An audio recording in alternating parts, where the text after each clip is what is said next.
കോട്ടയം തിരുവാതുക്കലിൽ നാടിനെ നടുക്കിയ അരുംകൊലയുടെ കാരണം തേടി പോലീസ്. വിജയകുമാറിന്റെയും മീരയുടെയും മൊബൈൽ ഫോണുകൾ മോഷണം പോയിട്ടുണ്ട്. ഫോണുകൾ ഓഫ് ചെയ്ത നിലയിലാണ്. വിജയകുമാറിന്റെ മകൻ ഗൗതമിന്റെ മരണം അന്വേഷിക്കുന്ന CBI സംഘവും വീട്ടിലെത്തി വിവരങ്ങൾ ശേഖരിച്ചിരിക്കുകയാണ്. രഘുനാഥ് നാരായൺ ചേരുന്നുണ്ട് വിവരങ്ങൾ നൽകാൻ. രഘു, ജെയിൻ ഇപ്പോൾ മോർച്ചറിയുടെ ഭാഗത്ത് നിന്നും ചേരുകയാണ്. ജെയിൻ, നടപടിക്രമങ്ങൾ ആരംഭിച്ചു. പോസ്റ്റ്മോർട്ടം റിപ്പോർട്ട് വളരെ പ്രധാനപ്പെട്ടതാണ്. അപ്പോൾ പ്രാഥമിക പോസ്റ്റ്മോർട്ടം റിപ്പോർട്ടൊക്കെ ലഭ്യമാകുന്ന മുറയ്ക്ക് കൂടുതൽ നടപടികളിലേക്ക് പോകാമെന്നാണോ? എങ്ങനെയാണ്? എത്ര സമയമായിട്ടുണ്ട് നടപടിക്രമങ്ങൾ തുടങ്ങിയിട്ട് ജെയിൻ?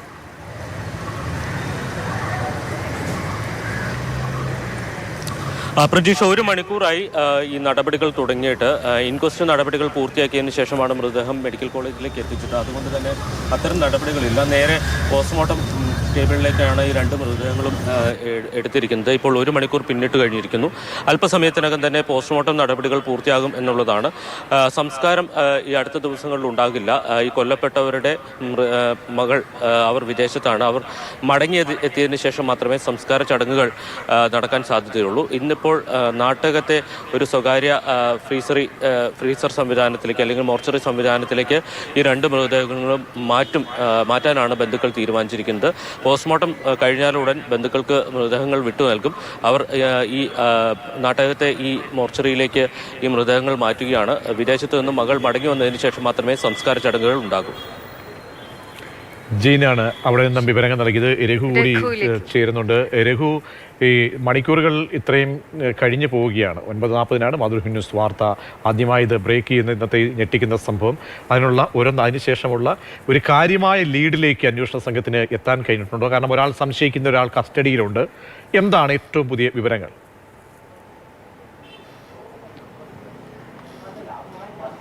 കസ്റ്റഡിയിലുണ്ട് എന്നുള്ള കാര്യത്തിൽ ഔദ്യോഗികമായൊരു അറിയിപ്പ് അല്ലെങ്കിൽ ഉറപ്പ് പോലീസ് നൽകുന്നില്ല. ഇവരുടെ ഓഡിറ്റോറിയത്തിലും മറ്റും ജോലി ചെയ്തിരുന്ന അമിത് ഇവരുടെ വിശ്വസ്തനായിരുന്നു. ഏതാനും നാൾ മുമ്പ് ഇയാൾ ഒരു സാമ്പത്തിക തിരിമറി കുടുംബവുമായി ബന്ധപ്പെട്ട് കാണിക്കുകയും ഇയാൾ ജയിലിലാവുകയും റിമാൻഡിലായിരുന്നു. പിന്നീട് പുറത്തിറങ്ങി ഈ വീട്ടിലെത്തുകയും വഴക്കിടുകയും ഒക്കെ ചെയ്തിട്ടുണ്ടെന്നാണ് നാട്ടുകാർ പറയുന്നത്. ഒരു പക്ഷേ ഇയാളായിരിക്കാം കൊലപാതകം ചെയ്തത് എന്നുള്ളൊരു അനുമാനത്തിലേക്കാണ് പോലീസ് എത്തുന്നത്.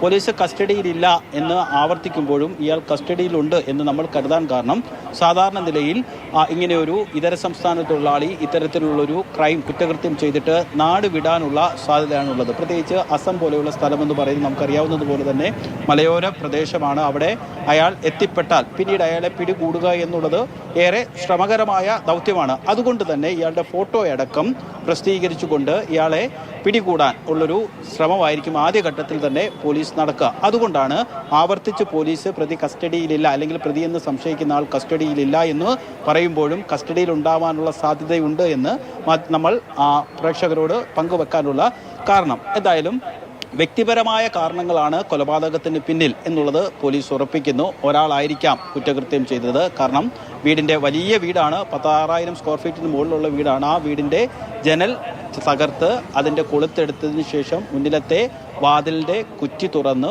ഒരുപക്ഷെ അവിടെ ഉണ്ടായിരുന്ന അമ്മിക്കല്ല് കൊണ്ടുകൂടി ഉപയോഗിച്ച് ഇടിച്ച് തുറന്ന് അകത്ത് കടന്ന പ്രതി അവിടെ വീട്ടിൽ തന്നെ ഉണ്ടായിരുന്ന കോടാലി ഉപയോഗിച്ച് ദമ്പതികളെ അതിക്രൂരമായി കൊലപ്പെടുത്തിയത് എന്നുള്ളതാണ് നിഗമനം. കാരണം ആ മൃതദേഹം കണ്ടവരൊക്കെ പറയുന്നത്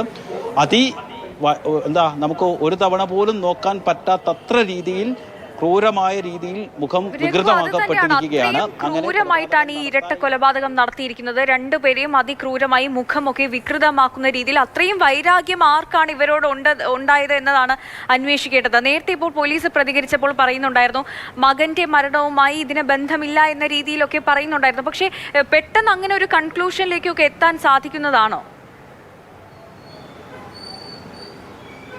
സദ്യ, മകൻ്റെ കൊലപാതകവുമായി ഈ കേസിന് ബന്ധമില്ല എന്ന് പരസ്യമായി പറയാൻ ഈ ഘട്ടത്തിൽ പോലീസിന് സാധിക്കുകയുള്ളൂ. കാരണം ഇയാളുടെ മരണം കൊലപാതകമാണെന്ന് ബന്ധുക്കൾ പലതവണ പരാതി നൽകിയിട്ടും കേരള പോലീസ് അതൊരു ആത്മഹത്യയാണെന്ന നിഗമനത്തിലേക്ക് എത്തി കേസ് അവസാനിപ്പിക്കുകയാണ് ചെയ്തത്. പിന്നീടാണ് വിജയകുമാർ ഹൈക്കോടതിയിൽ പോവുകയും മകൻ്റെ മരണത്തിൽ സമഗ്ര അന്വേഷണം വേണമെന്ന് ആവശ്യപ്പെടുകയും അച്ഛൻ്റെ ഹർജി പരിഗണിച്ച കോടതി CBI അന്വേഷണത്തിന് ഉത്തരവിടുകയും തിരുവനന്തപുരം യൂണിറ്റാണ് ആ കേസ് അന്വേഷിക്കുന്നത്. ആ അന്വേഷണ ഉദ്യോഗസ്ഥരടക്കം അല്പം സമയം മുമ്പ് ഇവിടെ കോട്ടയത്തെത്തി വിവരങ്ങൾ ശേഖരിച്ചിരുന്നു. കാരണം സന്ധ്യ ചോദിച്ചതുപോലെ തന്നെ ഈ മകൻ്റെ മരണത്തിലൊരു ദുരൂഹതയുണ്ട്. അതായത് അച്ഛൻ്റെ പ്രധാനപ്പെട്ട വാദം, കോടതിയിലെ വാദം എന്ന് പറയുന്നത് വലിയ സാമ്പത്തിക പശ്ചാത്തലമുള്ള കാര്യമായ മറ്റ് ആരോഗ്യ പ്രശ്നങ്ങളോ മാനസിക പ്രശ്നങ്ങളോ ഒന്നുമില്ലാത്ത മകൻ എന്ത് കാരണത്താലാണ് ട്രെയിനിൻ്റെ മുന്നിൽ ചാടി ആത്മഹത്യ ചെയ്യുന്നത്, ആ കാര്യം വ്യക്തമായി അറിയേണ്ടതുണ്ടെന്നുള്ളതായിരുന്നു അപേക്ഷ. അതുകൊണ്ട് തന്നെ ഈ കേസ് നിരന്തര വർഷങ്ങൾക്ക് നീണ്ട നിയമ പോരാട്ടത്തിനൊടുവിൽ അന്വേഷണം CBIക്ക് കൈമാറുന്ന ഘട്ടത്തിലാണ് സ്വന്തം വീട്ടിൽ, അതും വലിയ വീട്, വലിയ ചുറ്റുമതിൽ, റിമോട്ട് കൺട്രോൾ ഗേറ്റ്, നിരവധി CCTV ക്യാമറകൾ അടക്കമുള്ളൊരു വീട്ടിൽ, അതും കോട്ടയം നഗരത്തിൽ തന്നെ ബസ് റൂട്ടുള്ള വഴിവക്കത്തുള്ള വീട്ടിൽ, അല്ലെങ്കിൽ വാഹനങ്ങൾ പതിവായി പോകുന്ന സ്ഥിരമായി പോകുന്ന റോഡ് വക്കത്തുള്ള വീട്ടിൽ കയറി ഇങ്ങനെ ഒരു കൊലപാതകം നടത്താനുണ്ടായ സാഹചര്യം എന്താണെന്ന് CBIയും പരിശോധിക്കുന്നുണ്ട്. ഈ മകൻ്റെ യദുവിൻ്റെ മരണവുമായി ബന്ധപ്പെട്ട് ഏതെങ്കിലും രീതിയിലുള്ള കാര്യങ്ങൾ കാരണം CBI അന്വേഷണം ഏറ്റെടുക്കുന്നു, സ്വാഭാവികമായിട്ട് തന്നെ വീണ്ടും പുനരന്വേഷണത്തിലേക്ക് വരുന്നു.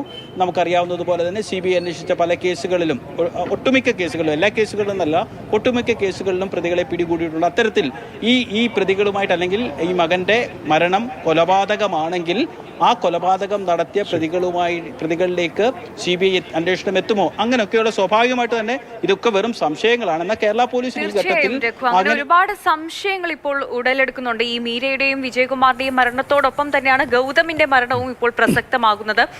ആ ഒരു മരണം അതിപ്പോൾ ട്രെയിനിന് മുന്നിൽ ചാടി, പക്ഷെ ട്രെയിൻ തട്ടിയല്ല മരിച്ചിരിക്കുന്നത്, സ്വന്തമായി ശരീരത്തിൽ മുറിവേൽപ്പിച്ച ശേഷം ട്രെയിനിന് മുന്നിലേക്ക് ചാടി മരിക്കാനുള്ള ശ്രമമാണ് ഗൗതം നടത്തിയത് എന്നതാണ് പോലീസ് പറഞ്ഞത്. മാത്രമല്ല ഹൈക്കോടതി ഒരു ഹോമിസൈഡായിട്ട് പരാമർശത്തോടു കൂടിയാണ് ഈ കേസ് CBI ഏൽപ്പിച്ചത് എന്ന് കൂടി ഇന്ന് TSF അലി അന്നത്തെ അഭിഭാഷകൻ പറയുകയും ചെയ്തിരുന്നു. അപ്പോൾ ആ കേസ് ഒന്ന് വേറെ, അപ്പോൾ ഈ സാഹചര്യത്തിലേക്ക് വരുമ്പോൾ എന്തൊക്കെയാണ് നിഗമനങ്ങൾ, അനുമാനങ്ങൾ?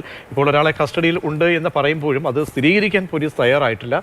അപ്പോൾ ഇതുവരെ എന്ത് ഒരു കാര്യമായിട്ട് ഒരു പ്രതികരണത്തിലേക്കോ വഴിത്തിരിവിലേക്കോ പോയോ എന്നത് സംശയമാണ്.